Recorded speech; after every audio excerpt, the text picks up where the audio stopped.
का यार, पहला बेर तोरा घरे आयल बानी और तू बातें नहीं के करत। का बात करी? काल 10 कॉल के लिए रहनी तो के पर नो रिप्लाई। 10 ना, पूरा 32 मिस्ड कॉल रहे। देखो मजाक मत करा। ई बताओ कल कहाँ रहलू तू? हमके माफ कर दो, हमके पता ना का हो जाला। एक्चुअली हमरा के ना भूले के बीमारी बा। जब भी ज्यादा टेंशन होला हम सब कुछ भूला जानी। काले भी ऐसने भइल रहे। अरे तो डॉक्टर के दिखावे की चाहिए। हमके डॉक्टर नहीं के पसंद और माई कहेली कि भूले की बीमारी हमरा पूरा परिवार के बा। उनको रहे, लेकिन शादी के बाद वो एकदम से ठीक हो गईली। अरे तो तू शादी कर ला। हम केकरा से?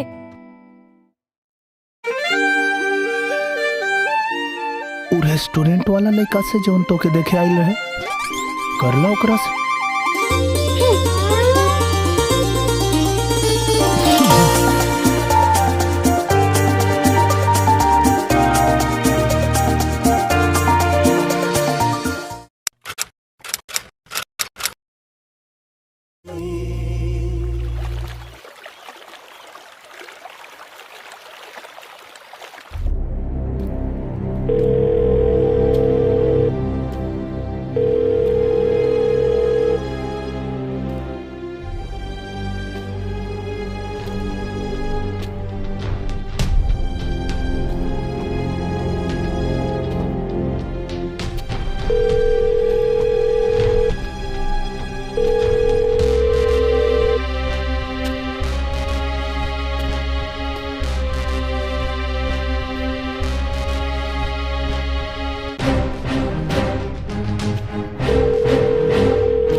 का यार, पहला बेर तोरा घरे आयल बानी और तू बातें नहीं के करत। का बात करी? काल 10 कॉल के लिए रहनी तो के पर नो रिप्लाई। 10 ना, पूरा 32 मिस्ड कॉल रहे। देखो मजाक मत करा। ई बताओ कल कहाँ रहलू तू? हमके माफ कर दो, हमके पता ना का हो जाला। एक्चुअली हमरा के ना भूले के बीमारी बा। जब भी ज्यादा टेंशन होला हम सब कुछ भूला जानी। काले भी ऐसने भइल रहे। अरे तो डॉक्टर के दिखावे की चाहिए। हमके डॉक्टर नहीं के पसंद और माई कहेली कि भूले की बीमारी हमरा पूरा परिवार के बा। उनको रहे, लेकिन शादी के बाद वो एकदम से ठीक हो गईली। अरे तो तू शादी कर ला।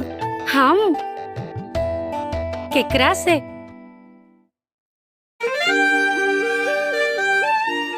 उ रेस्टोरेंट वाला लड़का से जौन तो के देखे आइल रहे, कर ला ओकरा से।